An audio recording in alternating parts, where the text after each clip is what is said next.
जो धतूरा होता है ना, दर्शन करें धतूरे के, कांटे कांटे सा होता है धतूरा, तो वो धतूरे के साथ में बाबा शूल धारण करते हैं, बेलपत्री के शूल को। ये बहुत बहुत आनंदमय कथा है महाराज जी, जिसके जीवन में हमेशा कांटे ही मिले हैं। बेटी बड़ी हुई तो घर में मायके में दुख देखा, और मायके से गई ससुराल में तो ससुराल में दुख देखा।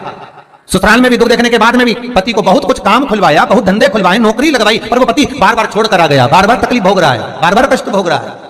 फिर थोड़े दिन काम करता है, थोड़े दिन छूट जाता है, फिर व्यापार में बढ़ता है, फिर छूट जाता है, फिर कोई दुकान खुल गई, थोड़े दिन अच्छी चली, फिर वापस वहीं घर पर आकर बैठ गया, अर्थात उसके जीवन में वो शूलता चल रही है। तो बाबा देवाधिदेव महादेव कहते हैं, ये 3 घड़ी 3 पल 3 नक्षत्र 3 समय 3 दिन में जो शूल मुझे समर्पित करता है, उसके जीवन से मैं शूल हटा देता हूं। वो 3 दिन लिखे स्कंद पुराण में। महाराज बैसाख महीने में जो प्रदोष आती है, बैसाख के महीने में बहुत ध्यान से सुनना भाई, जो अपनी जिंदगी से बहुत तंग आ गए हो, परेशान हो गए हो, कष्टमय जीवन जी रहे हो, बहुत दुखी हो गए हो, उनके लिए ये स्कंद पुराण का चरित्र फिर मिले ना मिले, आप प्रेम से सुन लो भाव से। पहला, बैसाख महीने की प्रदोष,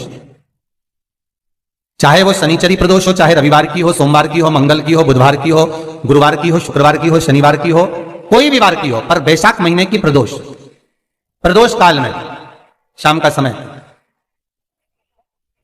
सूर्य डूब रहा हो, बस डूबा ही हो, और उस समय पर सूर्य के डूबन के तुरंत बाद बाबा को धतूरे के साथ में बेलपत्री ना चढ़ाते हुए बेलपत्री के वृक्ष के 7 कांटे बाबा के शिवलिंग पर समर्पित करे जाते हैं महाराज, अपनी जिंदगी में अड़चनों को हटाने के लिए। फिर आप जिस व्यापार में उतरे, जिस व्यवसाय में उतरे, जिस नौकरी में उतरे, आप दिल से करें, आपको तरक्की मिलेगी, आप हार नहीं सकते, नीचे नहीं आ सकते, उन्नति पर ही चढ़ेंगे।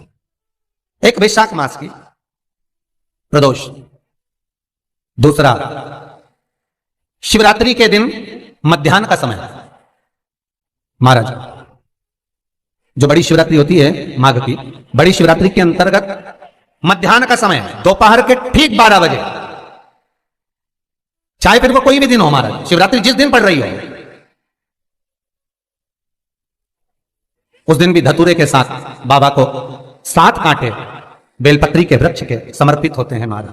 इसमें आप ये वाले जो कांटे हैं, जो शिवरात्रि के दोपहर 12 बजे वाले हैं, अगर कोई मदिरा पीने वाला हो, व्यसन में डूबने वाला हो, कोई जुआ खेलने वाला हो, कोई गलत वैश्यावृत्ति करने वाला, या अपने मार्ग से विचलित कोई व्यक्ति है, उसके लिए भी ये कांटे बहुत काम आते हैं महाराज। दूसरा, पार्वती तेरे द्वारा तेरे नयन अश्रु से जो प्रगटा हुआ बेल का वृक्ष है, द्वितीय शूल मैं वहां धारण करता हूं। तृतीय शूल, तीसरा शूल जो वर्णन करा गया महाराज, भगवान श्रावण के महीने में जो भी दूसरा सोमवार पड़े, जो भी पड़े, श्रावण के महीने का जो दूसरा सोमवार होता है, उस दूसरे सोमवार में रात्रि के समय पर, अर्थात शास्त्र अब घड़ी और पल का स्मरण करेंगे तो रात्रि के बजेंगे 10 से 12 बजे महाराज, 10 से 12 के बीच में धतूरे के साथ बाबा को शूल समर्पित होता है महाराज। ये भी हमारी बाधाओं को, हमारी तकलीफों को, व्यापार व्यवसाय के लिए, नौकरी सर्विस के लिए, बहुत सारे एग्जाम में आप बैठ लिए, गवर्नमेंट एग्जाम के लिए बैठ लिए, नहीं हो रहा, ये 3 बार मेरे शंकर को बेलपत्री के वृक्ष के शूल समर्पित होते हैं, उसका आनंद पाना और उससे अपने को सुख प्राप्त करना। कि बाबा भोलेनाथ जी के नयन अश्रु से जो प्रकट हुआ वो रुद्राक्ष का पौधा है, माता पार्वती के नयन अश्रु से जो प्रकट हुआ वो बेलपत्री का पौधा है, और उमा और महेश,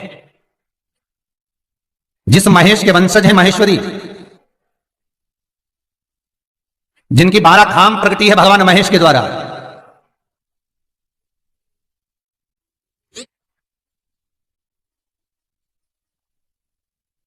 वो महेश और उमा और महेश का जो चरित्र है, कि उमा और महेश का जब प्रागट्य हुआ, उमा और महेश जब दोनों आनंद में विभोर होकर जब चलते हैं, और दोनों के बैठने से तप मुद्रा से जो पौधा उत्पन्न होता है वो शमी का पौधा है।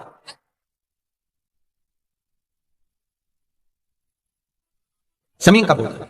तो एक बात ध्यान रखिए, शिव जी के द्वारा जो निर्मित हुआ उसमें कोई शूल नहीं है, उसमें कोई कांटे नहीं है। पार्वती के द्वारा जो निर्मित हुआ बेलपत्री का पौधा, उसमें कांटे हैं, और पार्वती के मिलन से भी जो उत्पन्न हुआ है शंकर के साथ में, उसमें भी कांटे हैं, शमी के पौधे में भी कांटे, शमी के वृक्ष में भी कांटे। तो पार्वती जी स्कंद पुराण में एक प्रश्न कर रही हैं भोलेनाथ जी से कि प्रभु मुझे ये बताओ कि आपके द्वारा जो निर्मित हुआ उसमें शूलता नहीं है, पर मेरे द्वारा जो निर्मित हुआ उसमें शूल क्यों आया है, उसमें कांटा क्यों आया है? थोड़ा सा माताओं, मेरी जीजियों, आपको थोड़ा बुरा तो लगेगा इस प्रसंग को सुनकर, पर लग जाए, पर आज कथा निकली है तो सुन लो, है कि शिवजी जिस रुद्राक्ष को उत्पन्न कर रहे हैं उसमें शूलता नहीं है,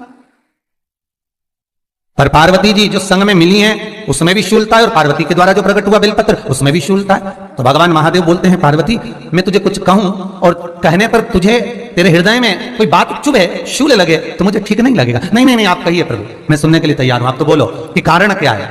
भगवान कहते हैं, पार्वती बस अंतर इतना है, नारी का जो स्वभाव होता है, स्त्री का जो स्वभाव होता है, उसके हृदय में छोटी छोटी बात के शूल बहुत होते हैं। जेठानी ने यह कह दिया, देवरानी ने यह कह दिया, तुम्हारी मम्मी ये बोल दी, तुम्हारे पापा ने यह कह दिया, तुम्हारी बहनों ने यह कह दिया, तुम्हारे भाई ने यह कह दिया, तुम्हारे रिश्तेदार ने यह बोल दिया, ये नारी के भीतर ये शूलता रहती है। तो पार्वती जी बोली कि जितना तप आपने करा उतना तप मैंने करा, और जितनी साधना आपने करी उतनी साधना मैंने करी, और जितना आराधना दिल से आपने करी उतनी आराधना दिल से मैंने करी, फिर इसमें शूलता कहां से आ गई। भगवान शिव बोले, बस पार्वती बात इतनी सी है कि जब मैं आराधना करने बैठता हूं तो मेरी दृष्टि में सम्मुख में कुछ नहीं होता। जब मैं आराधना करने बैठता हूं तो मेरी दृष्टि में मेरे सम्मुख में कुछ नहीं होता कि कौन ने क्या करा है, कौन ने क्या बोला है, कौन क्या कर रहा है, उससे मुझे मतलब नहीं होता, उससे मुझे कोई मतलब नहीं। पर पार्वती जब तू आराधना करने भी बैठती है ना, तो तेरी चित्त वृत्ति में कहीं ना कहीं किसी ना किसी रूप में कोई शूल आ ही जाता है।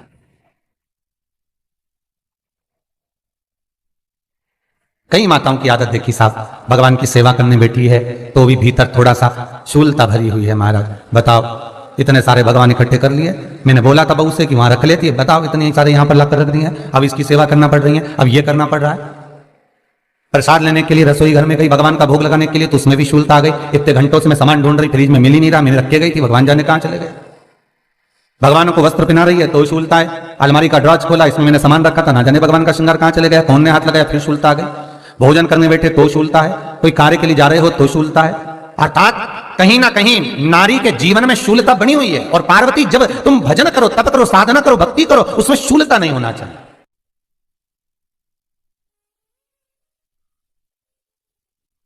पार्वती जी ने कहा, भोलेनाथ तो क्या आप मुझे स्वीकार नहीं करेंगे बेलपत्री के रूप में, क्या मुझे स्वीकार नहीं करेंगे शमी पत्र के रूप में। पद्म पुराण, स्कंद पुराण, लिंग पुराण, नर्मदा पुराण और शिव महापुराण, ये सारी पुराणे वर्णन करती है। पार्वती जी का खंड आनंद वर्षित कर रहा है, वर्णन कर रहा है। पार्वती खंड वर्णन कर रहा है, सती खंड वर्णन कर रहा है, उमा संहिता वर्णन कर रही है। क्या आप मेरा ये बेलपत्र का स्वरूप आप धारण नहीं करेंगे, इसमें शूलता इसलिए। भगवान कहते हैं नहीं नहीं, धारण तो करूंगा पर शूल धारण नहीं करूंगा, मैं शूल धारण नहीं करूंगा। मतलब बेलपत्री में जो कांटे लगे रहते हैं, बेलपत्री की उस डाली के अंदर जो कांटे शूल रहते हैं, भगवान शिव वो धारण नहीं करते। आप उस बेलपत्री को आप बड़े प्रेम से, आनंद से पत्ते को निकाल लीजिए, तोड़ लीजिए, उतार लीजिए, और फिर भगवान को वो प्रेम से समर्पित करो तो भगवान स्वीकार करना। पर भोलेनाथ, ये बेलपत्री का जो वृक्ष है मेरे नयन अश्रु से उत्पन्न हुआ है, मेरे द्वारा उत्पन्न हुआ है, फिर तो इन कांटों की कोई महत्वता ही नहीं है, इन शूल की कोई महत्वता नहीं है। पार्वती केवल 3 दिन ऐसे रहेंगे, 3 बार ऐसे रहेंगे, 3 तिथियां ऐसी रहेंगी, 3 समय ऐसा रहेगा जिस समय पर तेरे द्वारा निर्मित शूल को भी शिव धारण करेगा और जगत का कल्याण करेगा।